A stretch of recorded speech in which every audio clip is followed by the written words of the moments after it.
6 na araw na lang ang voter registration para sa barangay at sangguniang kabataan elections. Update tayo sa ulat on the spot ni Sandra Aguinaldo. Sandra? Yes, Rafi, nasa ika-4 na araw na nga ang nationwide registration of voters na isinasagawa ng COMELEC at magtatapos ito sa August 10. Kaya patuloy ang paghihimok ng COMELEC na magparehistro na ang lahat ng unregistered para makalahok sa susunod na eleksyon. Sa ngayon ay kaalis lamang po sa Jose Reyes Memorial Medical Center ni COMELEC Chairman George Erwin Garcia para makita ang isinagawa registration dito ng mga empleyado, kanilang dependents at mga nakatira sa katabing barangay. Bago rito ay pumunta rin si Garcia sa LRT Recto Station at Manila City Jail.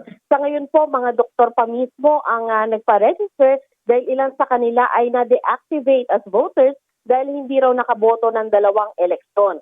Sabi ng isang doktor ay naka-duty siya sa ospital kaya hindi nakalahok noong nagdaang eleksyon. Target ng COMELEC na makapagrehistro po ng 1 million voters at ayon kay Garcia, so far ay nasa 200,000 na ang estimate ng nagparehistro mula August 1. Okay lang naman daw kung sakaling hindi nila mabot yung target, ang mahalaga ay marami rin ang makarehistro dahil hanggang August 10 lang po ito. Nung Biyernes nga ay sa Aita Community sinagawa ang registration. Pwede rin po magparehistro ang kabataan na malapit ng mag-15 years old para naman makalahok sa SK elections.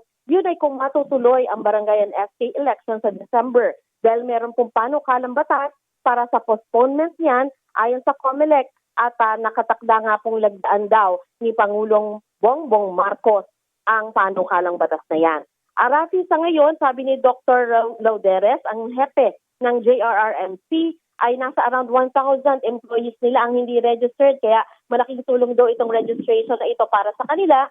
At nananawagan din sila na sana daw ay isama sila sa early voting. O kaya ay absentee voting kasi yung mga doktor karaniwang hindi nakakaboto kapag eleksyon. Yan muna po ang pinakauling ulat mula dito sa JRRMMC. Rafi?